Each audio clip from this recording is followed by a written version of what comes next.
Hello, my name is Michael Raphael. I'm the President and CEO of MDM Permian Incorporated.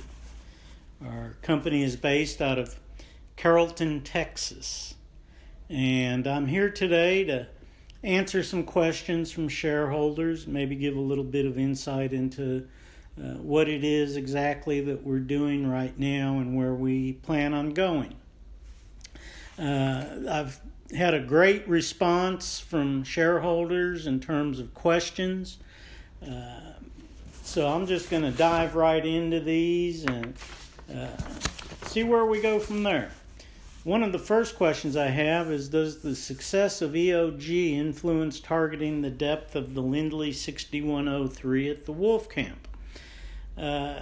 First of all, I'd like to again congratulate EOG on a stellar well. They drilled it in the third quarter of 2019, just released the data on it. The well came in with an IP of 15,073 barrels of oil per day equivalent. Fantastic well, even with the incredibly high decline rates for horizontal Wolfcamp wells of up to 80% in the first year. A 15,000 barrel a day well is a home run. Yes, it does feed in a little bit to our game plan in terms of the Wolfcamp. About 2 years ago, we had a engineering study done on a 25 square mile area in Irion County, where our leasehold is currently. And that study produced for us from over 100 data points, which are wells that we were able to acquire logs on, completion reports, scout check cards, production data, everything that's available. That report came out and told us that on that 25 square miles we're studying, which the Lindley leases that we're working on right now are at the southern portion of that study area. The study area itself was assessed with over 80 million barrels of producible oil. And that's based on, again, on logs, completion data, production histories. This is from all the zones involved in the area. Going from the bottom up, all of these data points started in the canyon sands, which in this area are 6,000 to 7,000 feet in depth. Most of these wells were drilled in the late 1970s through the 1980s. The engineer that performed this study, Mr. Lee Kessick, he advised us that, in his opinion, there was only a 4% recovery of oil from the canyon sands. This due largely in part to the completion efforts that were done at the time, and the techniques that were used limited good recovery. We know so much more now about how to frack a well, what kind of liquids to use, how to carry the sand, how to perforate the well. A great example of this recovery factor being low is that perforations back in those days were limited to 1 perforation per foot. Normally today we perforate anywhere from 4 to 6 perforations per foot. So this leaves a lot of unconnected little systems behind the pipe in the formation that may never have been able to produce. Keep in mind, too, that a normal perforation, the bullet that's shot goes through the pipe, through the cement, and 3 to 6 inches into the rock. So it's not very good penetration, but with a frac job, an acid job, you do get a little bit more penetration in there, and that's how the oil is recovered.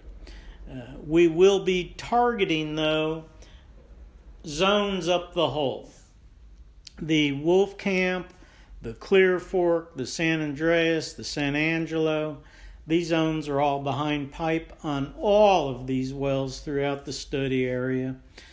So an assessment was made of the reserves in each of these zones based on historical data from the immediate area, based on production data from the immediate area, based on completion techniques from the immediate area, and based on what we know how to do today in terms of slick water fracs, in terms of perforations, in terms of how to get penetration into these zones. A lot of technologies happened in the last 40 years that just wasn't available to the people that were completing these wells back then. But the Wolfcamp, one of the things I'd like to say about the Wolfcamp in terms of horizontal drilling versus the way that we will be approaching the Wolfcamp, which is vertically. With a horizontal well, a bench is chosen to go horizontal into typically the richest, most juicy looking piece of real estate in that column of Wolfcamp. In Erie County, by the way, the Wolfcamp is up to 1,500 feet thick. There's a distinct upper, a middle, and a lower Wolfcamp. Horizontal wells typically have penetrated only one of those. So even if there's horizontal wells in the area, there's still zones behind pipe that have not been opened up. We'll be doing these wells vertically where we can open all of the zones in the Wolfcamp. We can treat them with stages. We can look at the Clear Fork, which in Erie County in this area, the Clear Fork itself is up to 1,600 feet thick and has multiple benches within it. So all in all, with the Wolfcamp and the Clear Fork, we're looking at 3,000 feet of potential oil columns. That's pretty astounding stuff, and it's one of the things that makes the Permian Basin the second largest oil field in the world. But again, there's zones behind pipe besides the Wolfcamp. We have the Clear Fork, we have the San Angelo, we have the San Andreas. All of these together add up to a lot of money, a lot of oil, a lot of gas. Again, we had over 100 data points to work with. On the 4 sections that we are working with on the Lindley properties, Section 61, Section 60, Section 36, and Section 34, each one of these sections has been assessed with up to $150 million of oil per section, 3 to 4 million barrels of oil equivalent per section. So when you work with an oil well, you start at the bottom and you work your way up. So we're going to look at this canyon sand. We've studied it extensively on the wells that we've acquired on the Lindley property. We believe that there's a lot of potential left there. One of the ways that we're going to harvest that potential is to go in, run some new logs through the pipe, a pulsed neutron, gamma ray, collar locators, look at the perforations, see how many were actually shot across this 40-foot section of canyon sand on the Lindley 6103. We'll then be reperforating that top 10 to 12 feet of that section with 6 shots per foot.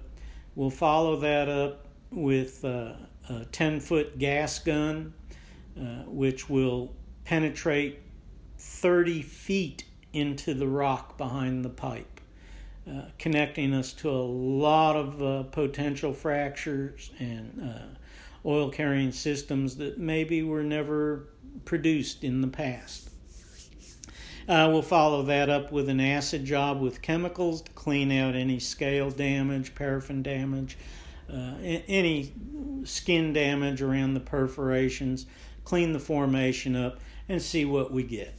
If we get tremendous good results, we can always go back in there and frack it, hold it open, and make a real well out of it in the canyon.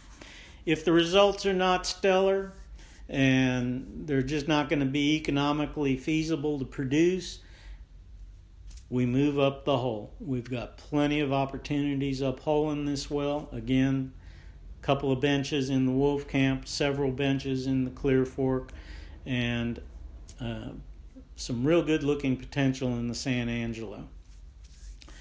That's what we're doing with the Lindley 6103. Another question that came across was about the shares of the company, about the restricted shares. I'm going to talk a minute about that. Restricted shares in MDM Permian. MDM Permian started out as Resolute Oncology, then morphed into Best in Pet. Best in Pet made CBD products for pets. We took over that company, did a reverse merger with it, and it changed the name to MDM Permian Inc. So at some point in time, that company was considered a shell. Best in Pet or Resolute Oncology. It was considered a shell, which means that restrictions on stock are 2 years. So coming up this year, around summertime, there'll be a lot of shares from Resolute Oncology that were restricted that are going to have their restriction, or able to have their restrictions removed and become free trading shares. Shares that I have issued since I've had the company now for a year still have at least a 1 year hold left on them. So that's kind of the picture of what's going on with the shares. Another question that somebody asked was, how many shares of common stock does Fire Dream Resources have in MDM Permian? Fire Dream Resources, LLC, is our funding partner on these initial Lindley wells. We have a letter of intent, a signed letter of intent with Fire Dream Resources for up to 200 reworks and reentries in the Irion County area. Fire Dream at this point in time holds 750,000 restricted shares of MDM Permian, and they're at the front end of a 2 year hold on those. So that's the picture there.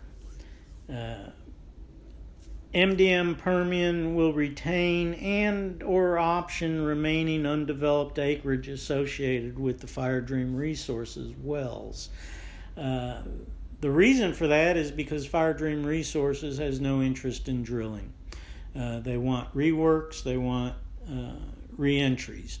So drillable acreage will stay with MDM Permian, which allows us to book those reserves.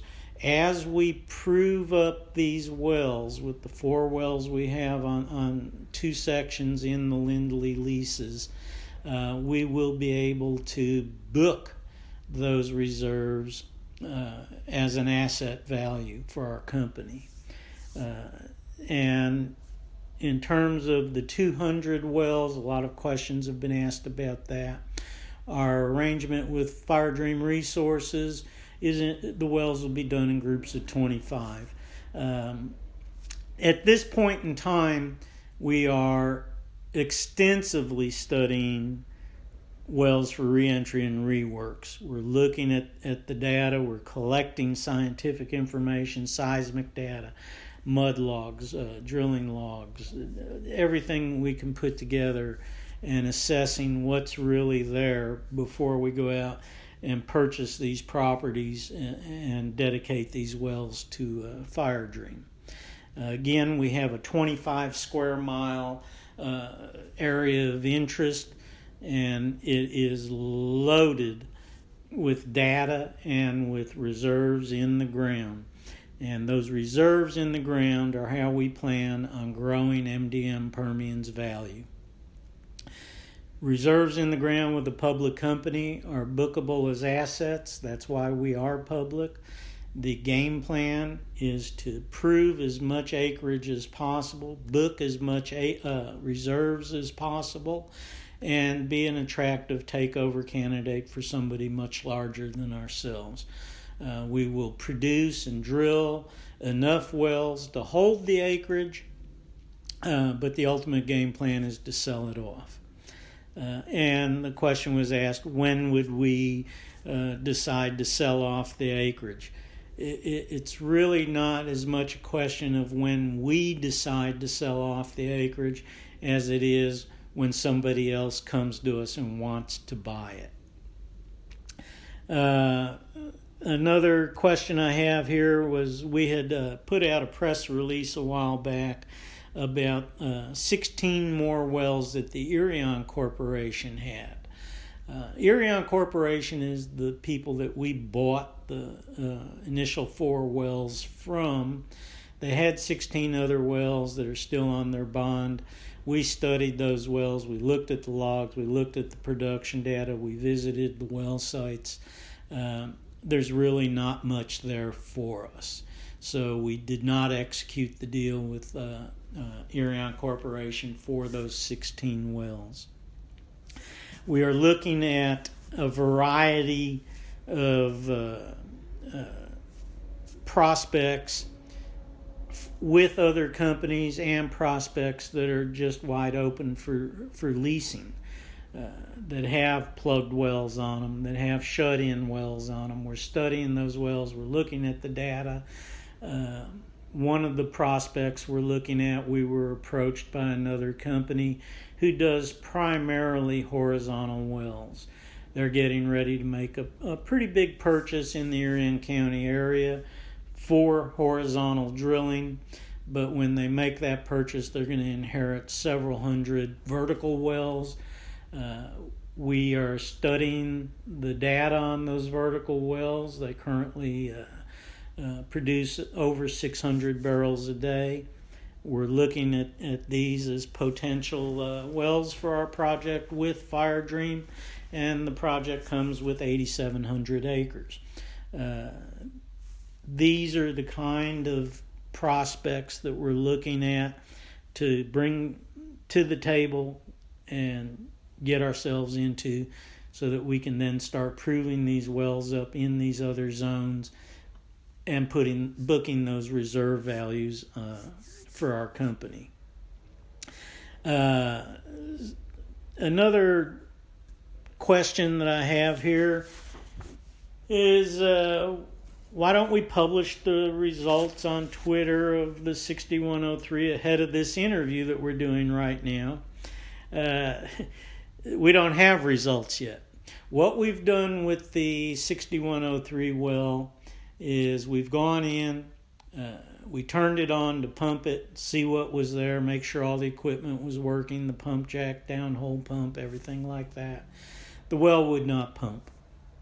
After about a half a day of fooling with the well, I decided that it had gas locked. We went and bought a back pressure regulator, installed it on the well, and about an hour later it pumped up. It made about 23 barrels in the first 18 hours. We had to turn the well off. Ultimately, we put 33 barrels of oil into the tanks, but all of the equipment was leaking, so we had to shut the whole operation down. At that point, I went in, we removed an open top fiberglass water tank. We removed a heater treater that had been there for 40 years.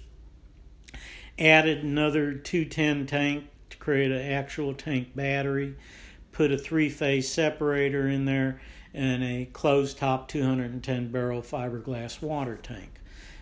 We also built a berm around the tank battery, put a fence up around the separators so that the cattle wouldn't be getting into the darn thing, and now we're ready to go.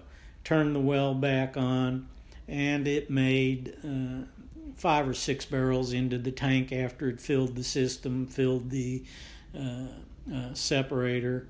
So the well is producible. It's not producing much. It's a 40-year-old well that has a lot of skin damage and things going on downhole. Our next step is to go in there, pull the rods and tubing, have tubing testers on the location that will test each joint of tubing individually. We'll kick out the bad ones, replace them with new tubing, check the rods for pitting, things like that, replace bad joints of the rods, rebuild the downhole pump. Then we'll go in with the logs and do our job to the canyon sand. But we'll also be running a pulsed neutron on the well, which is going to give us a lot of information about oil that is behind pipe. And that's going to really help us out, putting that information with the logs that we've been able to acquire from that well and the surrounding wells, add all that together, and we start to get a really clear picture of what's going on there. Another question that was asked was, how did we generate the logs and data on these wells? What technology did we use to generate these logs and data? One of the first things we did is we have a geotech. His name is Richard Segura. He works with us. We're in contact with each other almost daily. Richard breaks down production data. He digs out the logs that are available. We find those logs at log libraries in Midland. We're a member of TGS 360, where we can buy logs, we can buy seismic data. There's many brokers out there that have the historical data that we can get. Our geotech also delves deeply into the Texas Railroad Commission, retrieves records from there. We put all that information together. We sent another geotech to the log libraries and collected over 200 scout check cards on these wells. So we put all this data together. It's kind of like assembling a puzzle. The more pieces of the puzzle you can get to fit, the better, clearer the picture becomes, and the easier it is to work with them. The reason we're doing the 6103 first, as opposed to the other 3 wells, is these are 2 separate leases. The 6103 has its own tank battery. The Lindley A1, A2, and A3 are in a common tank battery together. So when we finish working on the 6103, we'll go to the Lindley A lease and repeat the same process. We'll turn the wells on, make sure they're pumping, and we already know there's a lot of leaky old equipment out there that's going to be replaced. So the same dance will be done there, where we replace the tank battery, replace the heater treater with a 3-phase separator, get a fiberglass 210 barrel water tank in there. And these wells are already hooked up to the Targa gas lines. They go directly into the system. So that's the game plan for these 4 wells. We have 4 sections we're working with there. A section is 640 acres. That's going to give us a lot of area to work with initially.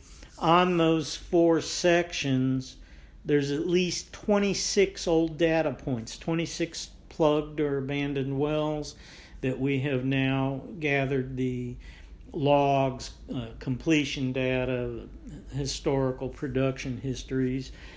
So we're looking at putting that puzzle together, as it were. Going back to Fire Dream Resources, they're not our only funding partner. We are talking to several fund managers, we're talking to investment bankers, and we're talking to other oil companies that want to participate with us in this project. So all in all, we've got a lot going on, and I know I probably haven't answered everything that everybody has on their minds. Again, we hope to be bringing you information like this at least once a month. In the future, we'll be doing more of a video presentation with maps and logs, and be able to show you some of the data that we have. So I hope this has been helpful. I plan on following this up with just some historical perspective of the company, MDM Energy, MDM Permian, and historical perspective of the Permian Basin as a whole, and what really happened that made the Permian Basin what it is. We were fortunate to be there in the very beginning, back in the early 2000s with the Barnett Shale, when Mitchell Energy cracked the code, as it were, and brought us the slick water fracs that have now opened up all these shales and all this production. But that's for another time. I hope this has been helpful. We'll be doing some more. If I didn't get your questions answered today, we'll get them the next time around. Have a great day.